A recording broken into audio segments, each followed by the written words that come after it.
हे सगळ्या ज्या 11 औद्योगिक वसाहती आहेत पुण्याच्या लगतच्या, तर त्या वसाहती नॅशनल हायवे किंवा स्टेट हायवेला जोडण्यासाठी इंडस्ट्रियल कनेक्टिव्हिटीचा आपण एक अख्ख्या PMRDचा प्लॅन तयार केला. बरं. 700 कोटी रुपयाचा प्लॅन जो आहे या रस्त्यांचा, तो प्राधिकरण सभेने म्हणजे CM साहेबांच्या स्तरावरती मंजूर झालेला. PMRD हद्दीतला एकही रस्ता यापुढे डांबरीकरणाचा असणार नाही. बरं. 100% रस्ते कॉन्क्रीटचे करायचे. एअरपोर्ट कनेक्टिव्हिटीचं एकच टेंडर असतं. टुरिझम आणि रिलिजियसला CM साहेबांची मान्यता आहे. बरं. ओके. म्हणजे असं नाही की हे सगळं हवेत आहे.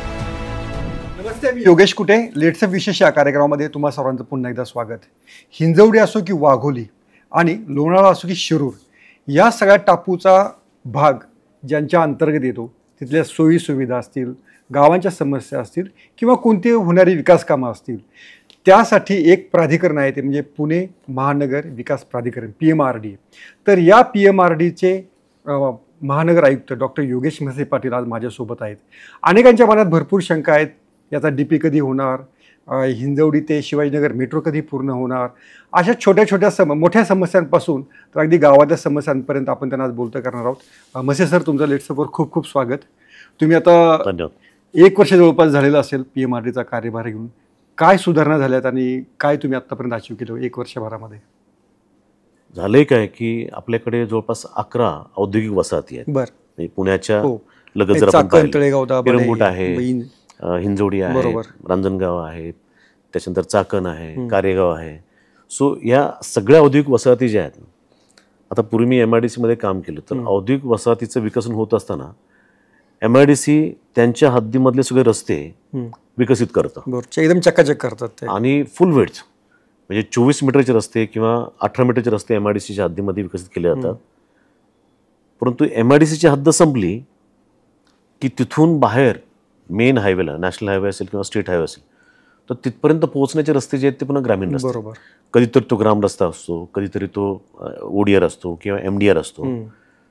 तर MIDCच्या हद्दीमध्ये हेवी व्हेकल चालतात, तिथून बाहेर पडताना ह्या छोट्या रस्त्यावरती आले की छोटे रस्ते टिकत नाही. बरोबर.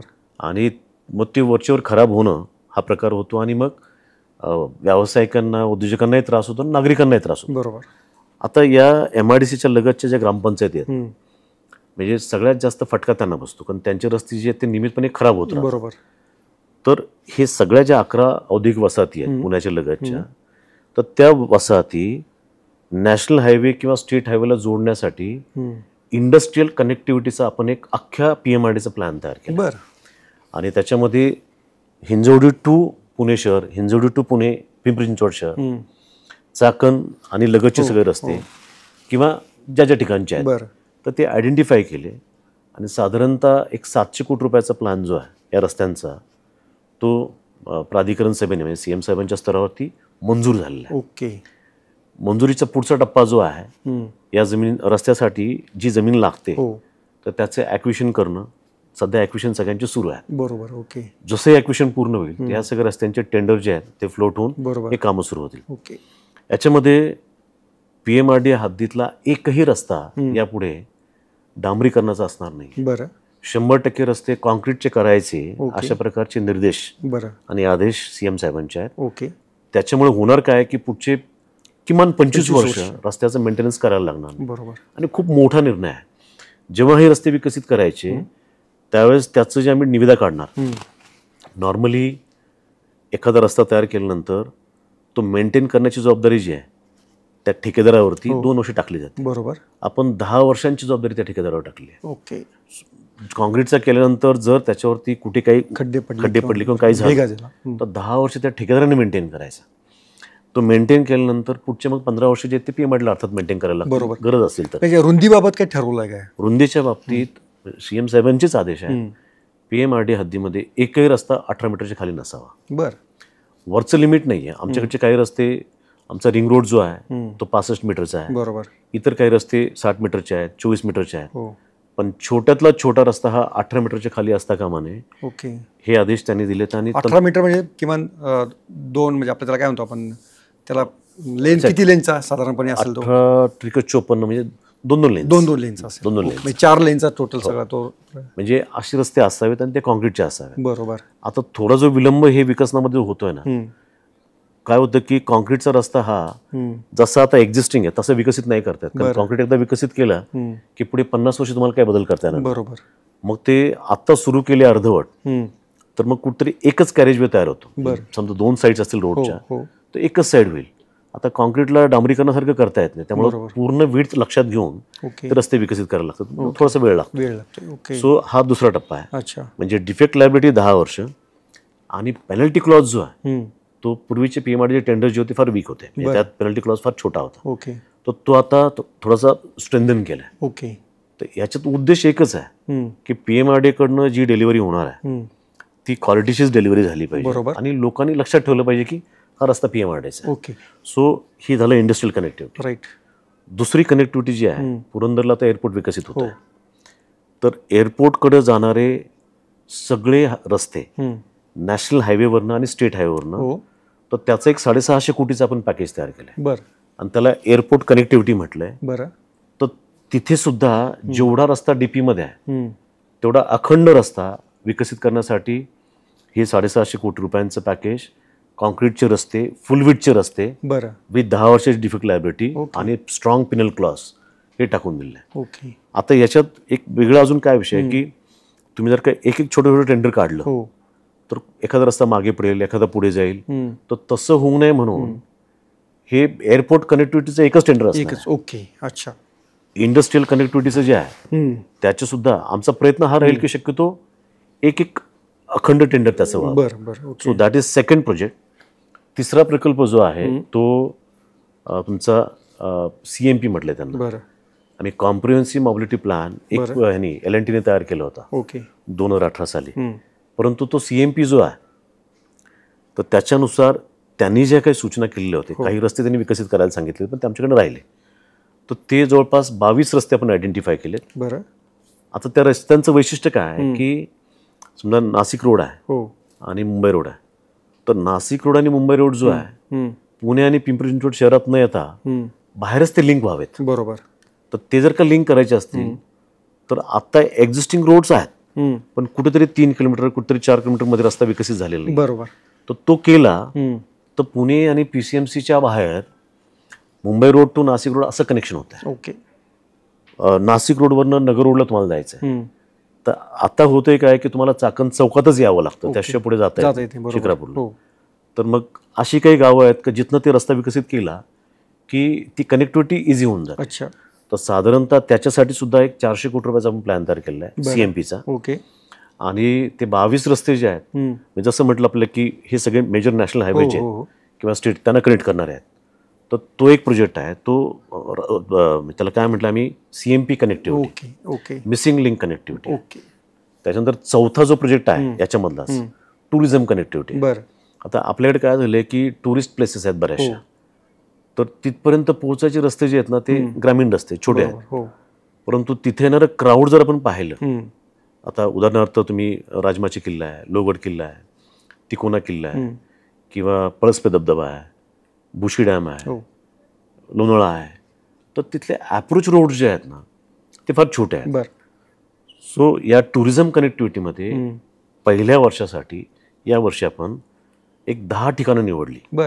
आणि त्या 10 ठिकाणांकडे जाणारे सगळे रस्ते जे आहेत ना, मग तो कुठल्याही कॅटेगरीचा असो, ODR असो, MDR असो किंवा VR असो, तर तो कॉन्क्रीटचा करायचा निर्णय आपण घेतला. सो एक तुम्ही समजा उदाहरण म्हणून लोहगड घेतला, तर लोहगडाकडे जाणारे सगळे रस्ते जे आहेत आयडेंटिफाय केले. मेन रोड पासून तिथपर्यंत तो रस्ता विकसित करणं हा एक. तिथे रस्ता विकसित झाल्यानंतर वाहनांच्या पार्किंगची सोय नाही. जर आपण ऑब्झर्व केलं असेल ह्या सगळ्या परिसरामध्ये लोक कुठेही वाहनं लावतात आणि मग त्या वाहनांच्या पार्किंगमुळे ट्रॅफिक जॅम होतं, बऱ्याच वेळा कंजेशन होतं. सो आपण पार्किंगचं पण तिथे नियोजन केलंय. आणि त्याच्याशिवाय तिथे जे लोक येतात, आता मुंबईवरनं माणूस निघाला किंवा पुण्यावरनं गेला तर तुम्हाला टॉयलेटच्या सुविधा नाही आहेत. सो जिथे पार्किंगचं आपण यार्ड तयार करतो किंवा ग्राउंड तयार करतो त्याच्यामध्ये किमान म्हणजे ह्या ज्या सुविधा आहेत, वॉटर पिण्याचं पाणी आणि टॉयलेट. बऱ्याच ठिकाणी होतं असं की लोक भिजतात आणि मग कपडे चेंज करायला लागतात वगैरे. सो जिथे हे पार्किंगची व्यवस्था आपण करतोय त्याच ठिकाणी टॉयलेट आणि पिण्याच्या पाण्याची सोय आणि तिथे आणि एक निवारा शेड. बरोबर. सो हा एक प्रोजेक्ट झाला टुरिझमचा. ओके. याच्याच बरोबर काही टुरिझमच्या ठिकाणी म्हणजे कडे आहेत किंवा तुम्ही टायगर पॉईंट आणि लायन्स पॉईंट पाहिलं असेल तर मुलं दरीमध्ये डोकावतात.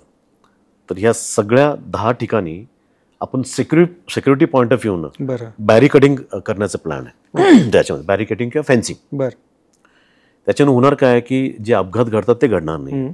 सो टुरिझममध्ये आपण ते ठेवलंय. ओके. आता याच्यामध्ये टुरिझमच्याच बरोबर आपण दुसरं एक रिलिजियस कनेक्टिव्हिटी केलं पॅकेज. बरं. तर तिथेही धार्मिक स्थळं जे आहेत, जसे आपण इकडे पर्यटन स्थळं निवडले 10 आणि तिकडे आम्ही पर्यटन स्थळ नाही विकसित करणार. बरं. पण तिकडे जाणारं इन्फ्रास्ट्रक्चर विकसित करणार. दुसरं रिलिजियस कनेक्टिव्हिटी जी आहे, आता हा 5वा किंवा 6वा हे आहे पॅकेज आहे. बरं.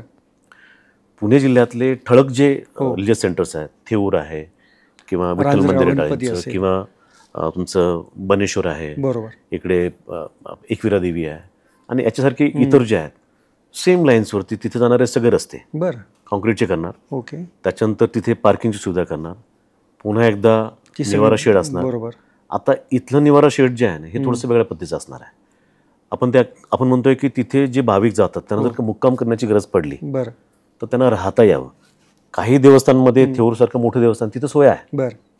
रांजणगावमध्ये कदाचित असेल धर्मशाळेत वगैरे वगैरे, पण काही ठिकाणी काहीच नाही. ओके. आता मग जिथे कुठे नाहीये तिथे निवारा शेड करणं लोकांना राहण्यासाठीचं, आंघोळीची सोय, पिण्याच्या पाण्याची सोय आणि अर्थात ते पार्किंगचा एरिया जो तो लाइटिंग केलेला असतो. बरोबर. त्यामुळे रिलिजियस आणि टुरिझम सेंटरमध्ये जे काही PMRD विकसित करेल हे सोलरने इल्युमिनेशन झालेलं असेल. संपूर्ण सोलरचं लाइटिंग तिथे आपण करतो. So this is religious connectivity. आता याच्यामध्ये रिलिजियसमध्ये फारसं सेक्युरिटीचा विषय येत नाही. म्हणजे कडा किंवा फेन्सिंग करण्याची गरज नाही. तर ते फक्त आपण टुरिझममध्ये केलं. ओके. आता ही रिलिजियस कनेक्टिव्हिटीसाठी 10 आपण धार्मिक स्थळ निवडले. बरं. तर तो एक पॅकेज आहे. तर त्याचं पण एक मला वाटतं 265 कोटी रुपयांचं त्याचं पॅकेज आहे. टुरिझमचं कमी आहे. ओके. ते पण असं एक 100-150 कोटी रुपयांचं आहे. अच्छा. ह्याच्यानंतर कनेक्टिव्हिटीमध्ये अर्बन ग्रोथ सेंटर कनेक्टिव्हिटी. बरं. म्हणजे शहरालगतची मी तुम्हाला मगाशी जे म्हटलं ना की अंडरग्राऊंड ड्रेनेज सिस्टम आपण करतोय. बरोबर. आणि त्याला प्रशासकीय मान्यता. बरं. टुरिझम आणि रिलिजियसला CM साहेबांची मान्यता आहे. बरं. ओके. म्हणजे असं नाही की हे सगळं हवेत आहे. ओके. याला प्रशासकीय समितीची प्रशासकीय मान्यता आहे. बरोबर. त्याच्यानंतर त्याचे कन्सल्टंट अपॉइंट झालेले आहे. त्यांनी डिझायनिंग सुरू केलं. बरोबर. त्याचे टेंडर्स नजीकच्या भविष्यामध्ये ते फ्लोट होते. बरोबर. सोशल मीडियाच्या भाऊ गर्दीत विश्वासार्हतेने चकाकणारे नाव म्हणजे लेट्सअप मराठी. सगळ्यांना, सगळ्या नागरिकांना ती स्पीच, ती लेट्सअप वरील मुलाखती म्हणजे विचारांचा खजिना. त्यानंतरच्या निवडणुकीमध्ये मला सोडून गेले. बातम्या केवळ वस्तुस्थिती सांगणाऱ्या, न प्रोपोगंडा, फक्त जनतेचा अजेंडा. क्योंकि आने वाला कल जाने वाला है, जाने वाला कल आने वाला है. राजकारण, मनोरंजन असो की क्रीडा क्षेत्र, महाराष्ट्राची स्पंदने संवेदनशीलतेने टिपणारे माध्यम म्हणजे लेट्सअप मराठी. जगासोबत एक पाऊल पुढे राहण्यासाठी लेट्सअपचे ॲप, सोशल मीडिया आणि वेबसाईट सोबत कनेक्टेड रहा.